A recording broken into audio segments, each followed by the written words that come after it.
both on.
Box on the side, yeah. This very rainy morning, and we appreciate you guys being here. This beautiful weather outside. My name is Luke Hespanhol. I'm a lecturer at the University of Sydney.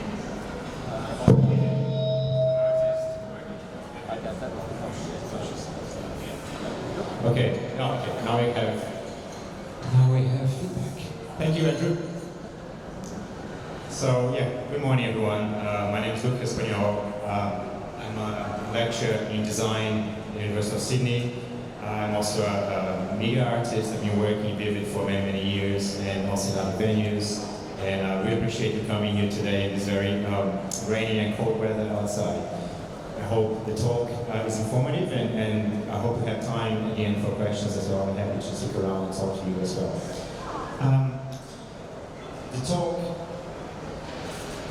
The talk is divided in five parts.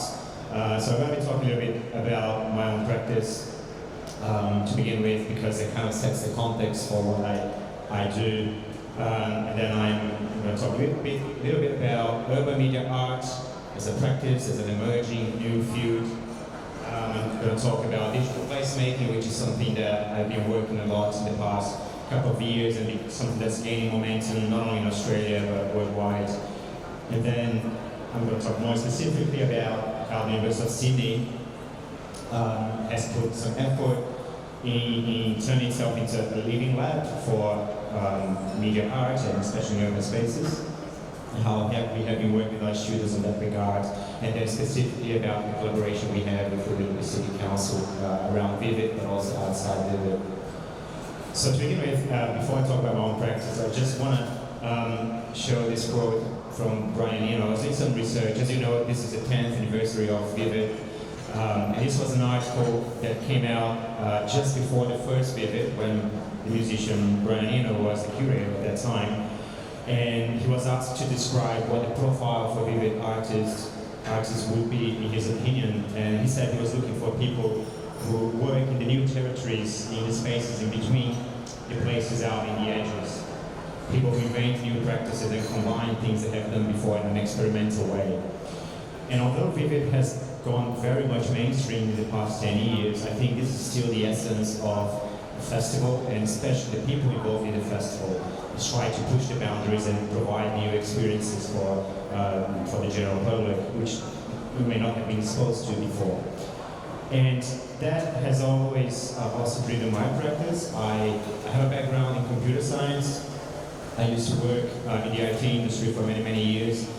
But I also have been always very interested in creative practices and how to use technology for art, for creative design and related outputs. So, I started to work in this field more or less when Vivid started. So my story and Vivid's story kind of intertwined significantly.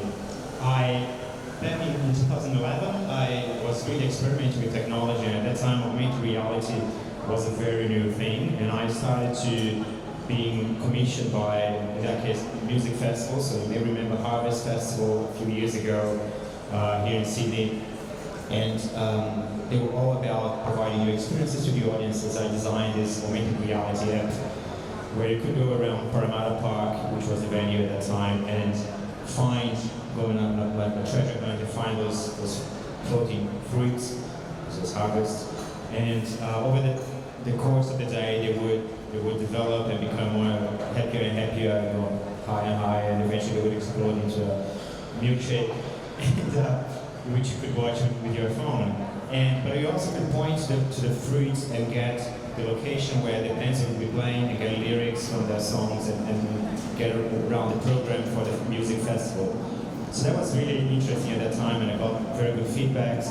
And so much so that I was invited to come back the year after, and then something slightly different around spinning flowers that you could go and take photos with, and find yourself immersed on this festive environment created with augmented reality. But from the beginning, the purpose has always been this idea of you have to be there to experience the art. It's not something that you could go around and share necessarily for people to experience. You have to be there. You have to be there to really get the sense of what it is about, because it's 360 kind of experience. And then over the years, around 2012, I started to experience with computer vision. At that time, also very new. Infrared cameras, Kinect, Microsoft Kinect came out for gaming, and I started to use that for art. This is a piece I created for a T-shirts gallery in the University of Sydney back in 2012. Again, immersive space, three-dimensional and fully interactive, and you have to be there to really experience.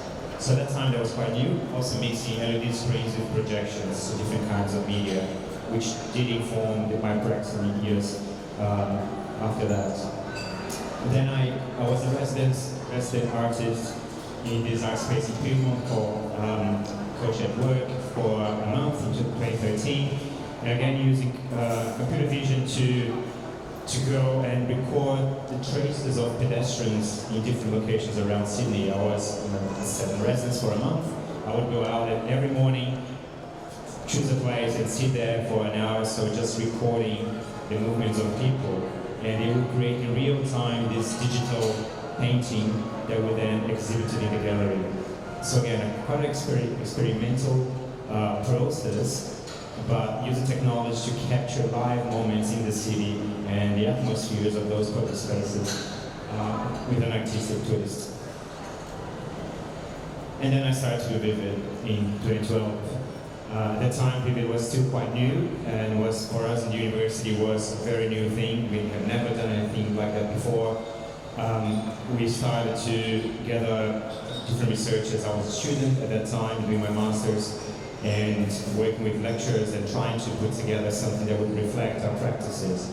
And over the years, I also did my PhD, and I designed most of my PhD around installations in Vivid and trying to get them as finished artworks in public space, but also with scope for me to do research and get information about, and then to write and reflect upon the experiences. Not only in the process of creating this, which is always different, is always challenging, but also especially on how people would respond to those works and the social interactions that would unfold around those works, how people would start to talk to each other around the works that have been exhibited in Vivid.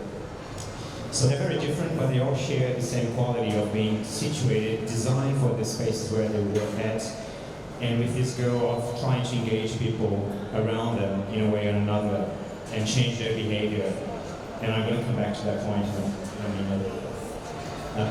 But I learned a lot through this process. At that time, I was doing that mostly through my own lens, so creating concepts that reflect my interests in designing new technology for public spaces. And the artwork, the final result, was the main goal. And as I'm going to explain going forward, that changed quite a lot ever since, and the way I approach this practice with my students has a slightly different angle. So last year, again, started to talk about this different angle. Last year, I started to shift my practice towards more of the people around the artwork and the stories they bring, and trying to use technology more as a tool for digital storytelling. I was an artist in residence in Liverpool City Council last year, the second semester, for 3 months. And the brief that I had been commissioned with was to work with the local communities engage with them and create an artwork to be displayed on an urban screen at Macquarie Mall in Liverpool City Council that would tell the stories of some of the communities living in the area. And I chose to work with the refugee community in Liverpool. There's a very large number of refugees especially recently arrived refugees from Syria and Iraq. They go to live in Liverpool, and many people don't know their stories. So Council will give a lot of support to that project, and I embarked on this journey of interviewing them. I have various rounds of interviews with them. And I had like focus groups and workshops where we would draw together and try to reflect their experiences in 3 stages. So there's where they came from, or their lives in their country of origin, and all the terrible things that might have happened to them. And then the journey to Australia, which also often involved very daring conditions in the countries in between, and then their lives in Australia since they arrived. And I had participants from 18 years old to 60 years old, mostly from Iraq, but having lived in different countries along the way. And I came up with this project called Migration Triptychs, because they tell their stories in 3 stages, but all displayed on the screen at the same time, so we get a full glimpse of their story. Also because it's public space, so we just happen to be walking through them all, but you can, in a second, have a glimpse of their full story. I developed 13 triptychs with them, and they were displayed on the urban screen at Macquarie Mall in November last year for 2 weeks during a festival, urban festival they ran over there, and then again in January and February on and off, and May is still on and off being played on that screen. And that was a very fulfilling project. I had never done anything like that before, and I'm really pleased with the results because of the experience the participants had more than the final result itself. They came to tell me, for instance, that they hadn't actually told those stories to anyone else before because they didn't see any purpose and they didn't think they would be heard. So having that opportunity to engage with people and having to work in a public space with technology in a very different way was really fulfilling for me. But then along the way, and that's how I looked at the screen at Macquarie Mall. And I was working on my studio. My studio was a vacant shop in one of the arcades in Liverpool, so because the works were mostly digital, I felt the need to do something in the studio space as well. So I started to reuse some of old artworks. The piece on the left was actually here in Vivid, which I sold last year with a completely different content, and I'm going to talk about it. But I was telling sentences from the stories I was hearing on that screen, and I came up with this idea of using yarn to be floating across the room, representing each yarn would represent a story, a person coming from their country of origin and then migrating to Australia, finally to Australia. And that was growing over the time I was there, and I was interviewing and engaging with more people.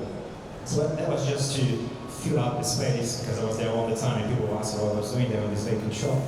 But that became quite an interesting talking point. People were congregating there and decided to talk about the stories. And then the opportunity came up to use another vacant shop in Macquarie Mall. There was a former bank, and there would be this festival in November, so they asked me, well, if we could create something else like we're doing in your studio for this space. And I saw that as an opportunity to engage some of my students to do something around that.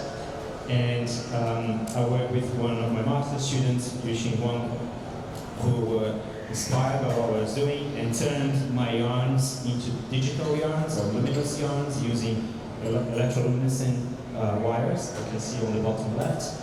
They were interactive. There was a console where you could touch with your hand on a cutout of another hand, so you could touch hands with the participants. Their stories would be played as projections, also on the back screen, and their line would stand out on this dark space because we're telling their stories.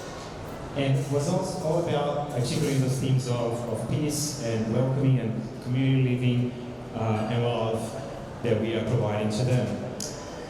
This stay there in this vacant shop for 2 weeks, as I mentioned before, But again, the process of working with a student and teaching how to do it and getting them to fail in a somewhat safe environment, a controlled environment, was really instrumental. This student is now one of the artists here in Chatswood, and if now they're going to talk, it's going to become quite clear that it's talking about love, talking about peace, and using very thin, luminous lines informed this work, which you can now see at Muse Lane. So that evolved from that experience that I started to do with yarn, physical yarn, to digital luminous wires yarn that she created around this topic of peace and love. And then when we got the opportunity to submit works for the council here in Lobby City Council for Vivid this year, she transformed that concept into something designed for this context in a much more refined way. So this journey from the student who have never done anything like that before to have a vivid piece exhibited here for lots of people in a very public environment, it's something that I have enjoyed quite a lot and I have been used as a model for my practice, and I'll be talking about it. This is just an example of something very recent, and you can just walk there and have a look. And with that, we're going to do a little detour into urban media art, a little bit of theory, just very tiny bit of theory. I see most of what I do now as relational art, in a way, or relational aesthetics. This is a term from the 90s to describe the importance of the context as much as the artwork itself and the relations that unfold around the artwork. So there is this is from the Tate website, explaining relational art, and they describe that as more than makers, artists are facilitators. The art consists of an exchange of ideas, like the video, between the artist and the viewers. And the artist gives the audience access to power and the means to change the world. So the artist, in a way, steps aside and creates this platform, this canvas, for the public to co-create with them. And that has been kind of underpinning my practice since I became a lecturer and a researcher at the university level. And this new field of urban media art has emerged. There are organizations talking about it, there are conferences talking about it, and that essentially talks about the shift in perception in public art to give emphasis in the context around the artwork, emphasis in the presence of the audience. You have to be there to experience. It's not the same just to look at Instagram, right? You have to be there. And the changing behavior that the artworks can promote with people, and inviting them to do things that they might not be comfortable in doing in public spaces. So this idea of being public to anyone, open to interaction, and losing the boundaries of what is understood as public behavior and what is accepted in public space. So you have been getting things like this with Sounds of Infinity here at Muse Lane, where people screaming their lungs out. We don't have sound here, but they scream pretty much like that, but much louder. Good timing. and doing other things that we would normally not expect people to do, willingly be watching by others in a public venue. And that's very much what also informs this idea of digital placemaking that I've been working with in the past few years. So placemaking, for those who are not familiar with the term, is this notion of city making, of involving people who use the public spaces, the communities who live there, who work there, or who come to visit as tourists, and work with them to create, to articulate a perception of the space, an atmosphere, an identity for that space. So it's all about the collection of actions that you can provide in that space, that you can encourage to happen in that space, and this space can accommodate. And the repeated action of doing that day in, day out, and create this understanding that, yeah, that space is about that, right? And you made this notion of this space. This has become super popular recently worldwide, and I have people like Gail, the Gail Institute. Young Gail is an architect from Denmark, very famous by consulting with many different mega cities and small cities around the world. He's responsible, for instance, to advise the pedestrianisation of George Street in Sydney. He worked with us at the University of Sydney extensively in the past few years, recommending changes to our campus. And he has this wealth of knowledge in his website and his practice about how to design cities for people, for experiences at our scale. And he talks about this notion of pleasant spaces, spaces that are protective, they offer comfort, and they offer enjoyment. And that's part of the story. And I can talk more about that in the Q&A if you're interested. But to me, more important than just providing protection, comfort, and enjoyment is also to provide meaning. And when I talk about meaning, I'm talking about stories. Again, when I talk about memories, when I talk about emotions, and I'm talking about how the dialogue that unfolds between people sharing that same space on a regular basis. And that's linked to two things, pretty much. So there's the physical form of the space, how you design the public space, what the space affords. So it's a laneway that's much different from a large plaza, right? But you can design situations on those different locations in different ways. But the physical form of the space is really important. And then the activities that unfold in that space. Some spaces can afford play, can afford people sitting down and talk and watching each other. Some spaces are pretty much for people to walk and having this very quick interaction. But based on those two things, the physical form of the space and the activities that we can do in those spaces, meaning comes up, memories, this idea of rituals of coming back to that space to do the same thing over and over, bringing your friends and so on. So meaning is really quite important for me and very essential to placemaking.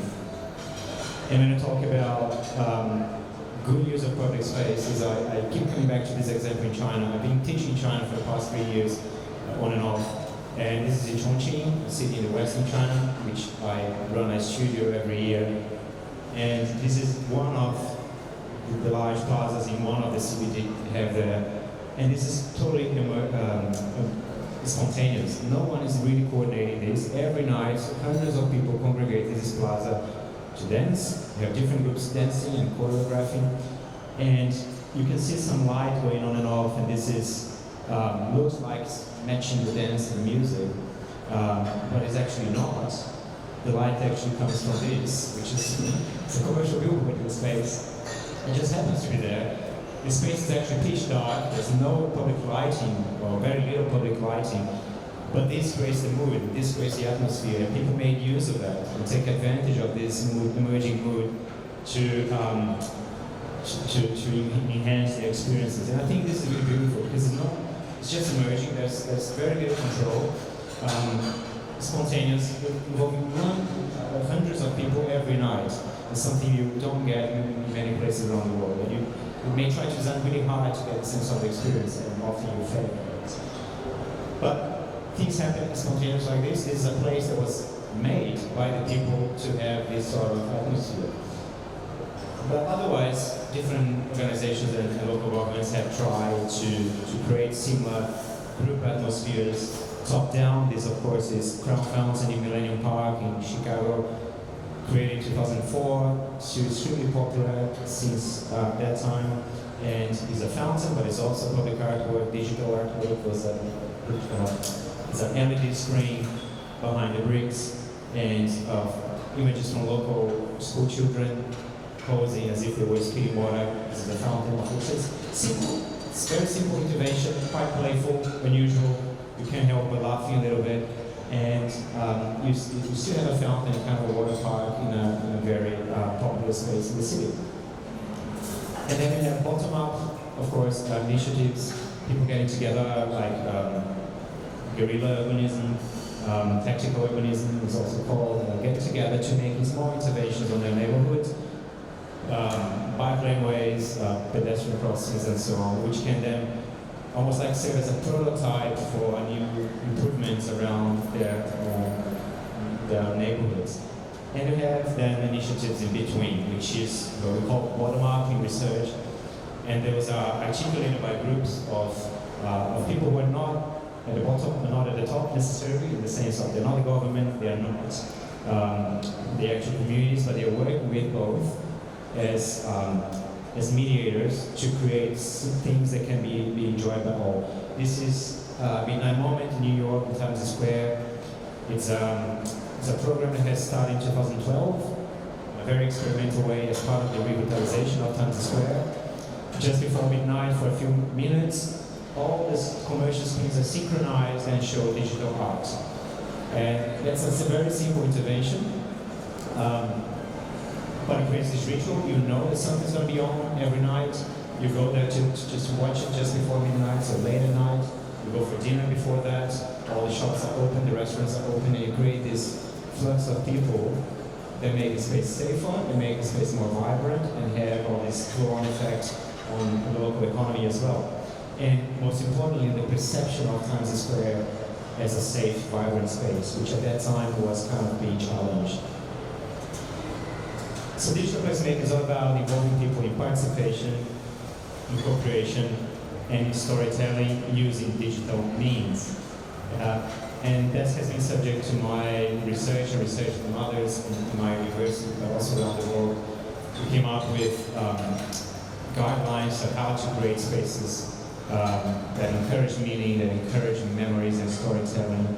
I don't really have time to talk about it now, but I'm happy to talk about it in another opportunity. I have a book co-edited with some of my colleagues on digital placemaking based on a conference series that we run here in Chatswood in 2016, Media Architecture Biennale. And the book has lots of examples and also some articles from people working in this field, reflecting on the practices, the emerging practices that we have been identifying around us.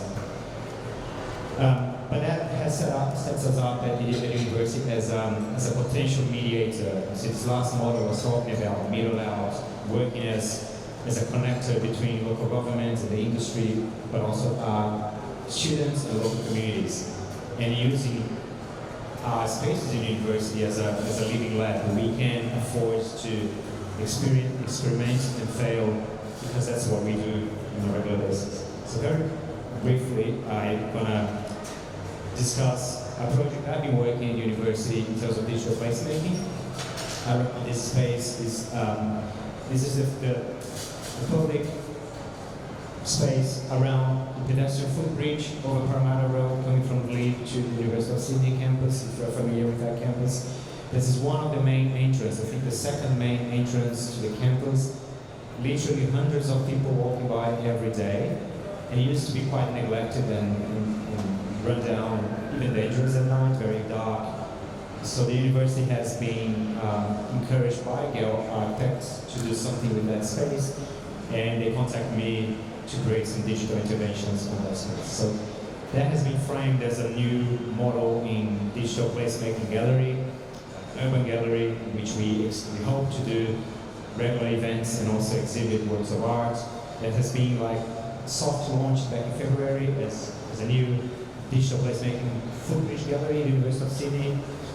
Not much has happened since, because I've been quite involved with Vivid here, but we're still looking forward to do something going forward with some of our students and also external artists, if any of you are interested in part of that.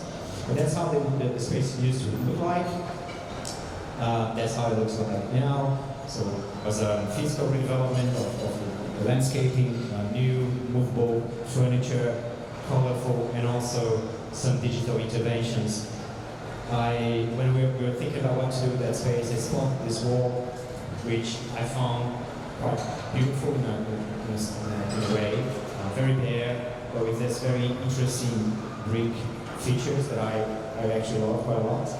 So we thought about what can we do with this wall in terms of digital interventions, and my intention was not to interfere too much. We couldn't actually drill or do anything. So I came up with this idea. We also have a very limited budget. So I came up with this idea of using light bars, which normally go embedded on the floors for wayfinding. They are LED bars, and just organizing them in a sort of sculptural way around the brick features, and creating something that looks interesting perhaps during the day, but can also be programmed with digital content during the night, and also serve as illumination for the space, which was very dark. So we create this, we call it a dashboard.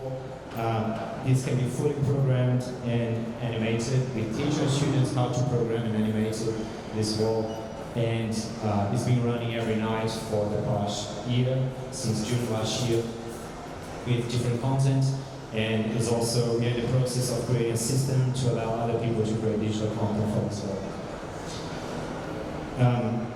We also have some other interventions in the space. We install like small stage with speakers for buskers and public lectures.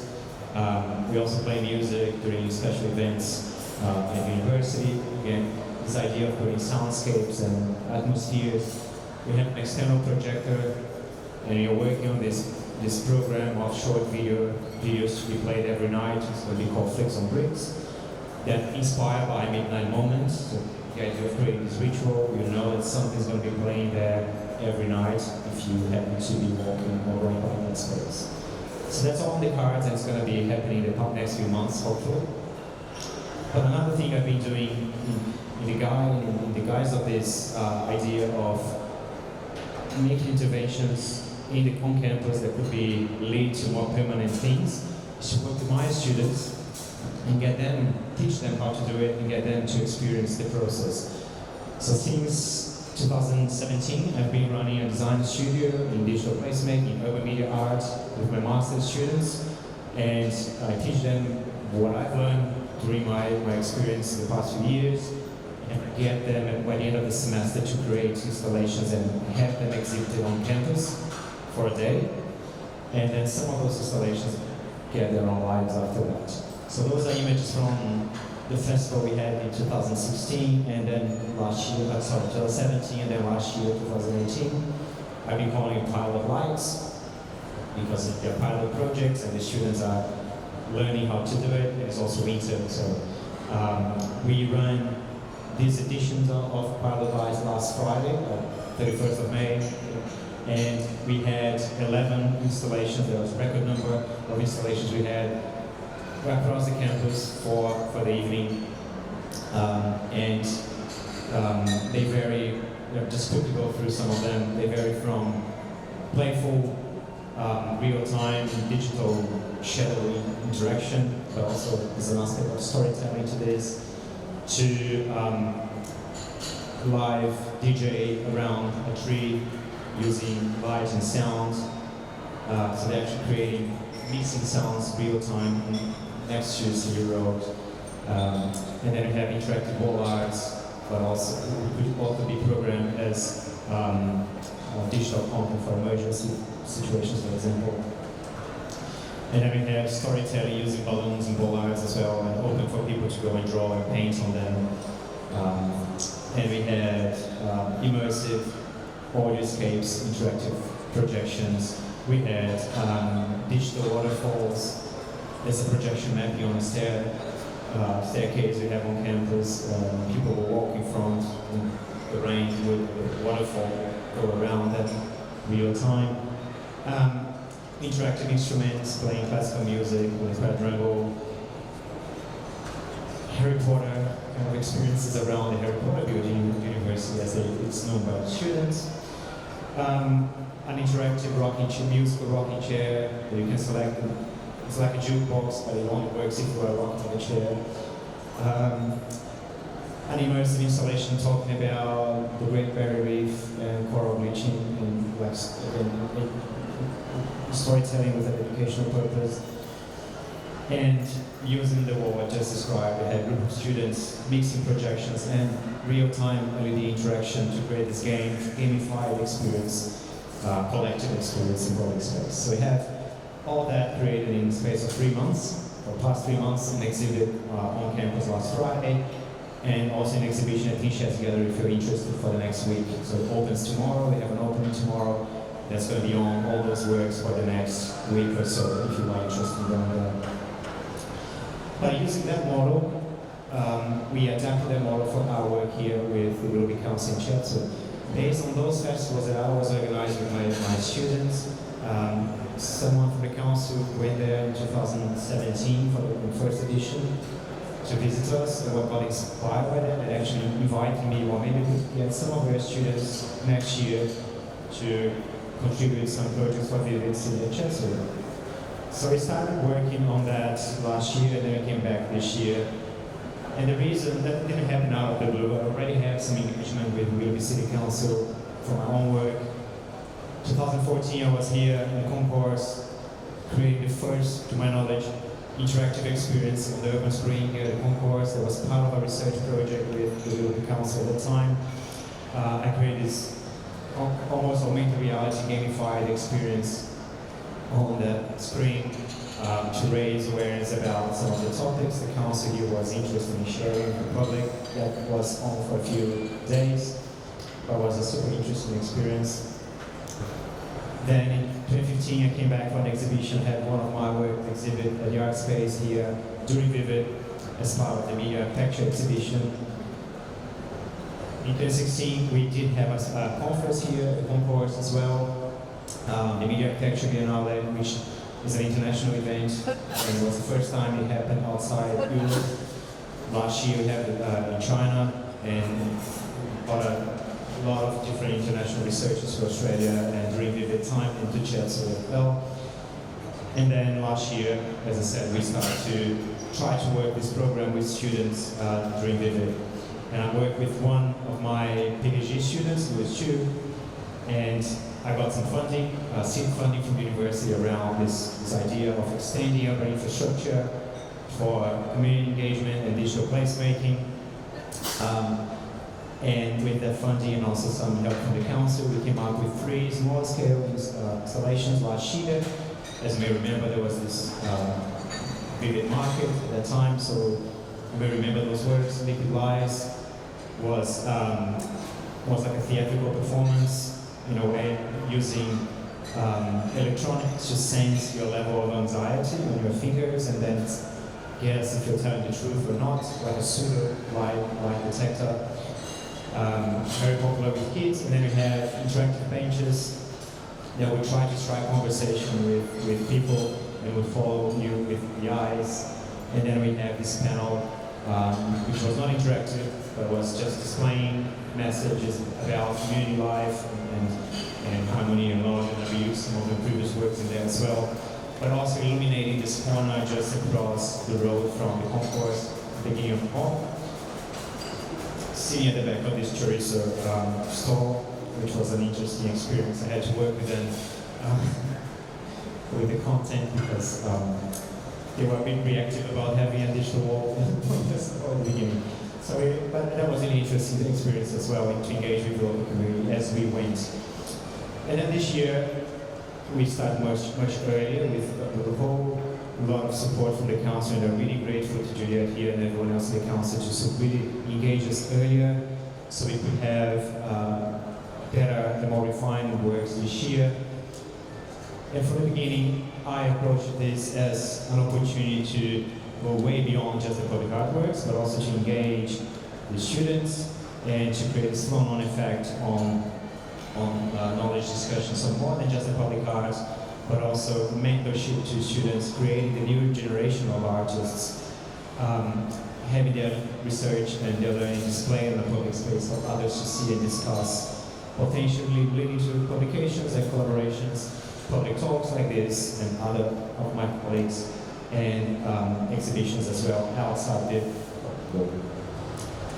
support, a lot of support from the university as well. This is us finishing touches on this artworks at T-Shirts Gallery a few weeks ago, and we came up with those 4 works, which you can visit here in. But the most important thing in that regard is that, in light of this program, is that I work with students across the world, from a bachelor's level to master's to a PhD level.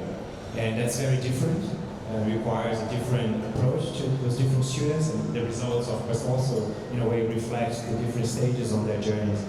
But I think they all learned a lot, we all learned a lot, and we managed to get something that they can be proud of. We're out of time, so just very briefly go some scenes of the making of those works. Some of the students are going to be talking in other venues about it, and we have an exhibition in the library as well about the making of. Some affinities are work from the 2 PhD students. We start with small prototypes, as we normally do, and then we go through to a large structure. The most important challenge here was creating the actual structure. The work itself, it's not that complicated, but the students have never done anything like that before. It involved a series of internal workshops that I ran with them to get to this level. This is all the lights that we have, and that creates that effect of infinity, a work that appears to be much larger than what it is, and it has been now, thanks to the council again, having live performances around the work and very lively response from people every night. And this is what's really interesting to me, how the work looks at in the local setting, very greedy, otherwise greedy laneway, but with lots of people engaging and doing things that would not normally happen in that space. Either known was work done by bachelor level students, so there was an assignment they actually submitted last year for one of their units. It was meant to be like a pot, like this, or an interactive pot. When we pitched it to the council, there was this suggestion, or maybe it could evolve into having a full tree.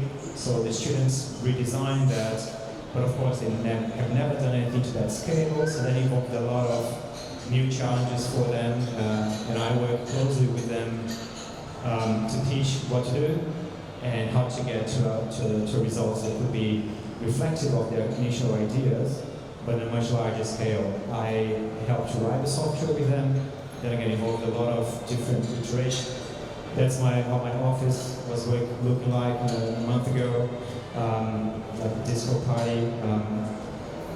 So getting the initial concept to grow, and then a series of iterations and with lots of people until we get to that point of having that exhibit here at Chatswood Mall.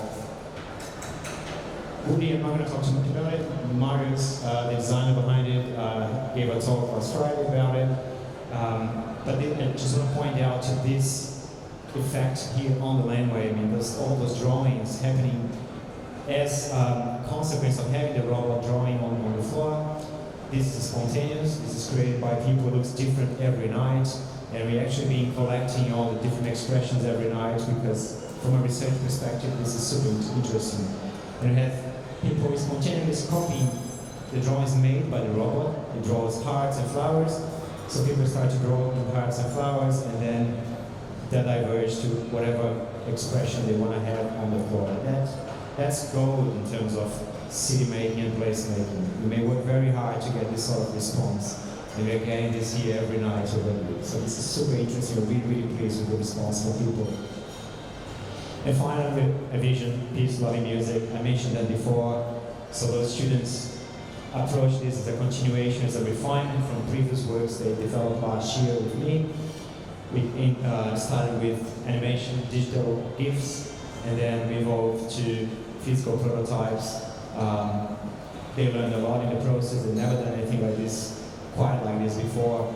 And again, the responses we're getting every night, just people getting and asking to take photos in front of it as special moments reflecting their inner stories, their personal stories. This is really interesting. And it's going very well on Instagram as well. But, so we have the full laneway and another work in the mall. Looking from this activity at the top of Chatswood, top of the concourse, you can see the full development of this space as a different kind of environment, as an open gallery, and all the behavior that unfolds around this space because of the public artworks that are there.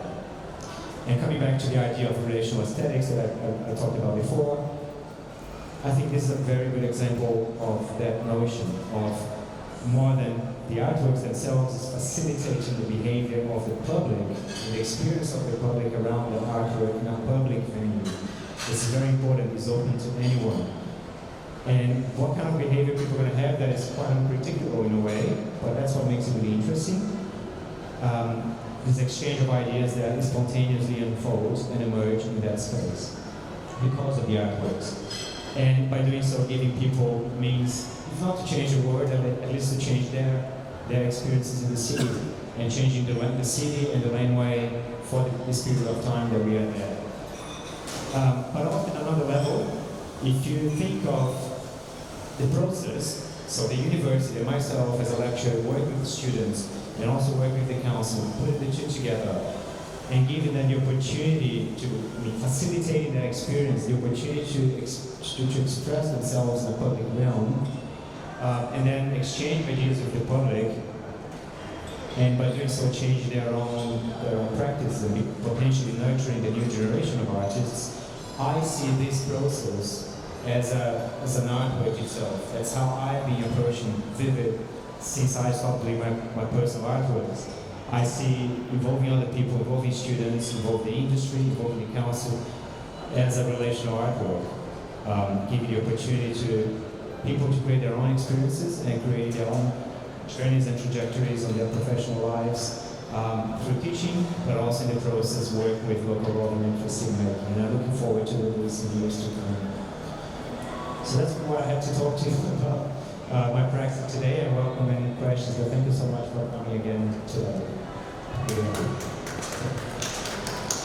Thank you. Thank you, Luke. It's absolutely fascinating. I would like to open the floor for questions. Anyone's got a question? I have a question for the audience. What do you do? What do you do work with this? Are you interested in the topic because it's in Chatswood? What's your response to this? Anyone? Go.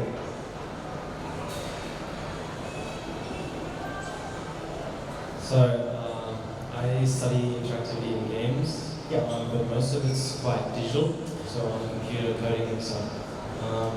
And I've never really explored how to get interactivity out of physical exhibits like Vivid.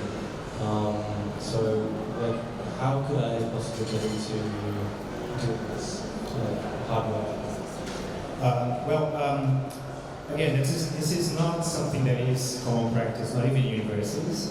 It is experimental, but I personally see it as an extremely privilege, actually, to be able to be part of a festival like this that we have here in Sydney, to have the opportunity to use the public realm, have permission to do things. They are encouraged to be experimental in a way, and to involve the students. Of course, I've been working with my students in our programs at the University of Sydney, but I have also worked in different occasions with students from other universities, like I work a lot with UNSW as well, and UTS. It comes down to really getting in touch, if you're interested in something, and working earlier in the process, so we can actually sit together and come up with something that's relevant to you as well, or to whoever is participating. There are different people doing the same approach or similar approaches, like as I mentioned, UNSW, some of my colleagues there have also involved their students in Vivid pieces in the past. Last year they had a few in the city. I have former students of mine who are working by themselves, developing their own practice in public spaces, and they often recruit newcomers and people who are willing to be part of this. To me, for anyone working digital, everyone working interaction design, this is an invaluable opportunity because it just takes you outside of the comfort zone to begin with. It widens your perspective in regards to how to design for interaction and how to design for inclusive interaction, rather than designing a game that people have to willingly go and download and play, for instance. You are presenting them with a potential situation that they may not expect to find in the public space. They find themselves in there and they tentatively start to explore, and then you have to design so that the experience is sustained and is interesting enough for the person and also for anyone else who's around them. So when you design for that sort of context, it's very different from what you would normally be taught to design in terms of gaming or in terms of interaction. It's not a device. The device is around you. We talk about this notion of the urban space as an interface, and people are inside the interface with everyone else. So how do you articulate that experience? How do you design so that it creates something that is fulfilling and makes people to come back? It's really a challenge, but one that I'm sure you would, as a student from that field, really enjoy very much. So that answers the question.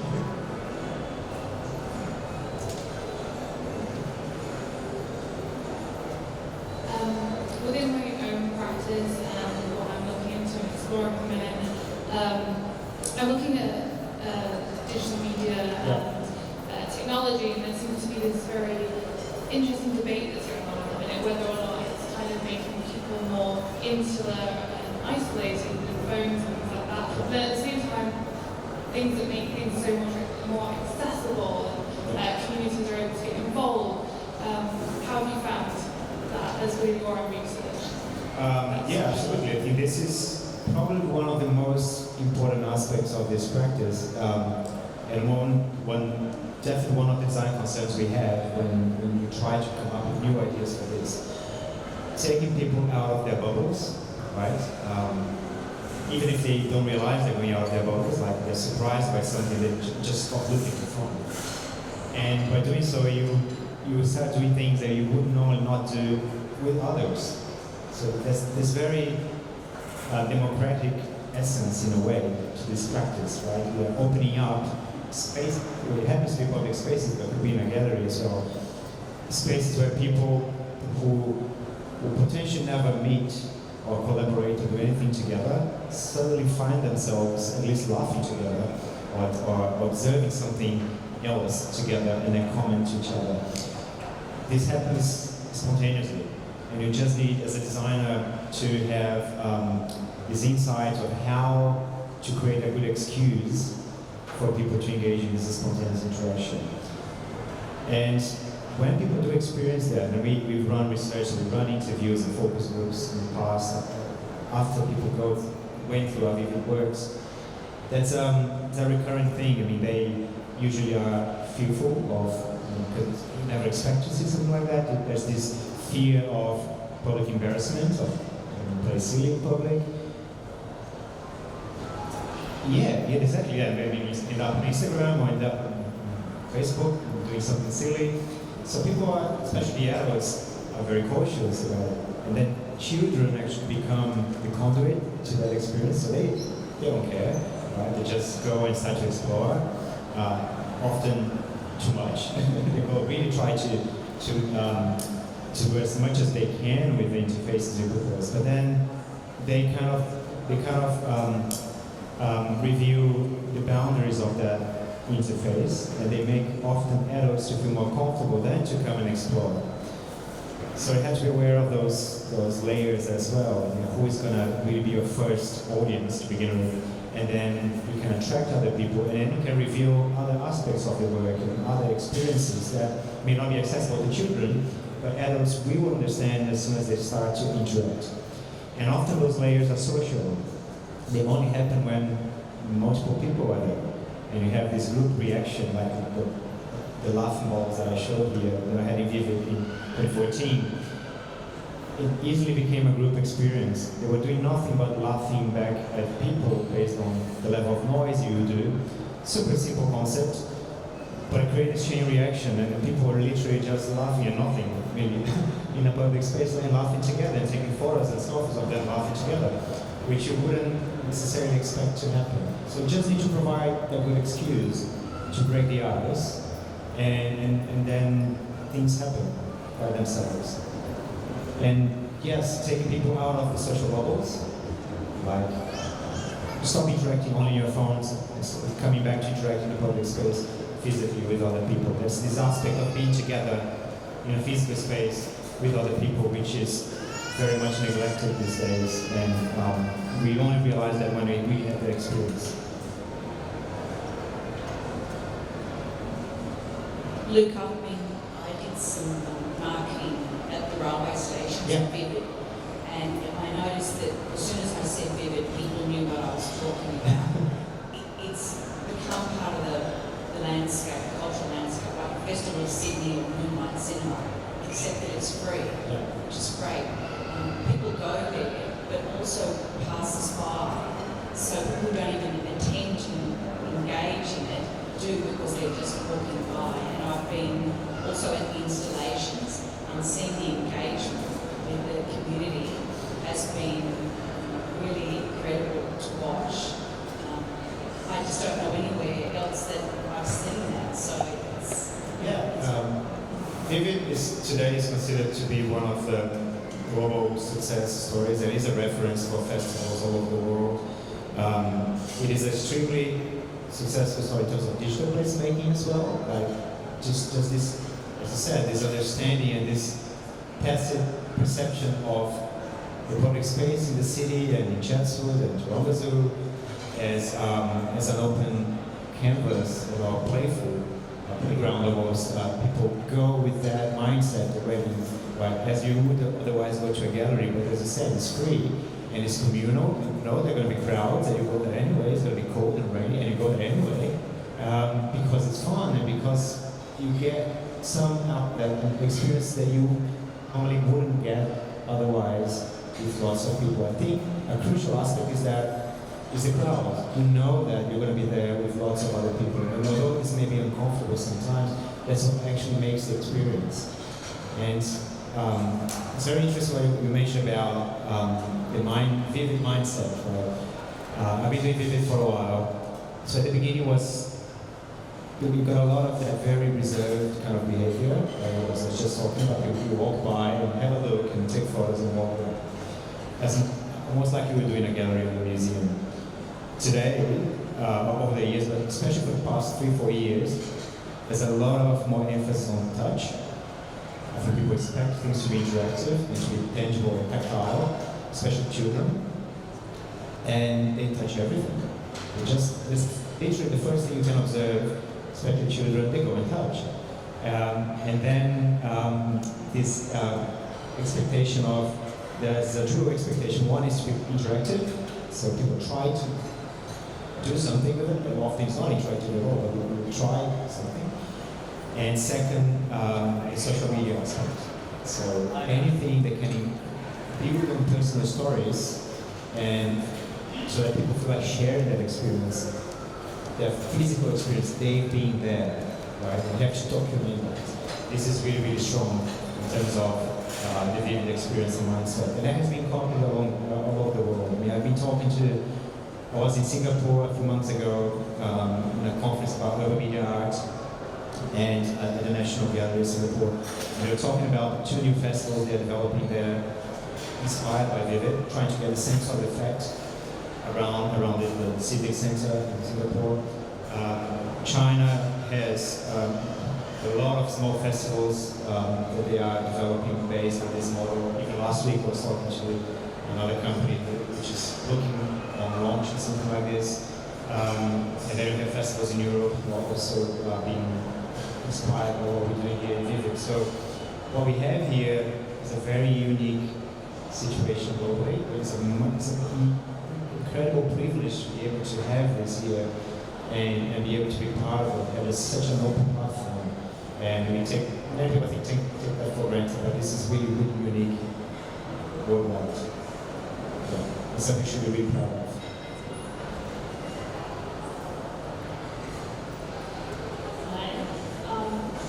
I know this is not really my ideas and it's fantastic. Congratulations for the work that you've done. But my question is more about the non-deliberate, given to deliberate, it's an intent. I'm interested in placemaking the urban boundary. So is there sort of installation that's more permanent part of the urban fabric that we work with that has this element? Do you work with that? Or I'm an architect. Right, yeah. So in general, there's placemaking, there's digital placemaking, but of course they are linked together. Digital placemaking is just one way of doing placemaking using digital technologies and urban media art, interactivity, and so on. But underlying both practices is this idea of repeated interventions in public space. And often they're not permanent. They are deliberately designed to be temporary. There is this tenet in placemaking by the Project of Public Spaces. It's a group in New York.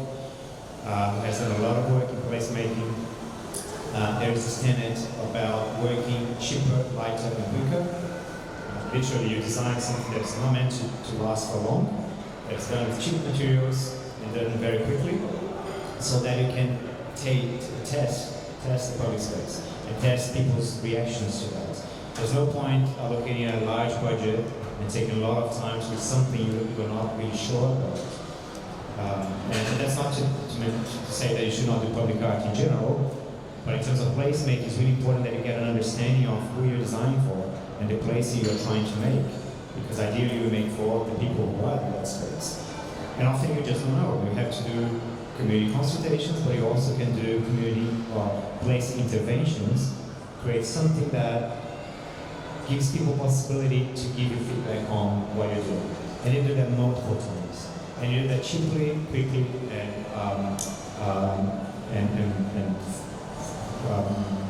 not meant to last for long. Lighter, quicker, cheaper. Yeah. So cheap materials, lightweight, and can be removed. We talked a lot about this idea of augmenting the urban infrastructure rather than replacing the urban infrastructure. So you work with what is already there to begin with, and then you try things. You have an artwork for a month here in the laneway, for example, and then you see the potential, and you have the evidence to prove the potential, and you can use that evidence to argue for more permanent, long-lasting interventions.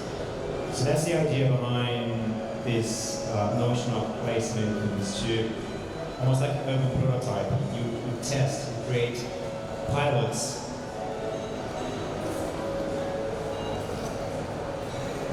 Has it been the work that you've done, has it been sort of active evolution? Yeah, it is an evolutionary kind of changes. Exactly. Yeah. So you, rather than embark on a very large and potentially expensive renovation of a public space, you try small and simple things, but with quick impact, and then you get people responding to that. There is an issue with saturation, of course. I mean, if you do the same artwork for a long time, especially if it's interactive, you lose its novelty. But it can point to directions or potential uses of that space that could become something more permanent.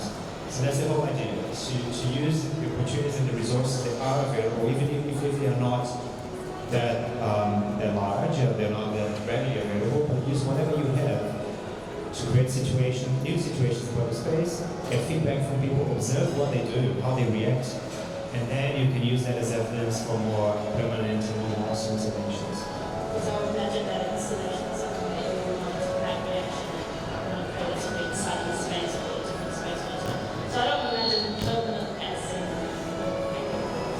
permanent, let's say, but something that makes a physical difference. Yes, exactly. So what it will be permanent is the changing mindset towards the place. That's what space making is. You make a new identity for that space. So the perception you had, you might never go to the laneway, for example, but once cool things start to happen, then you go.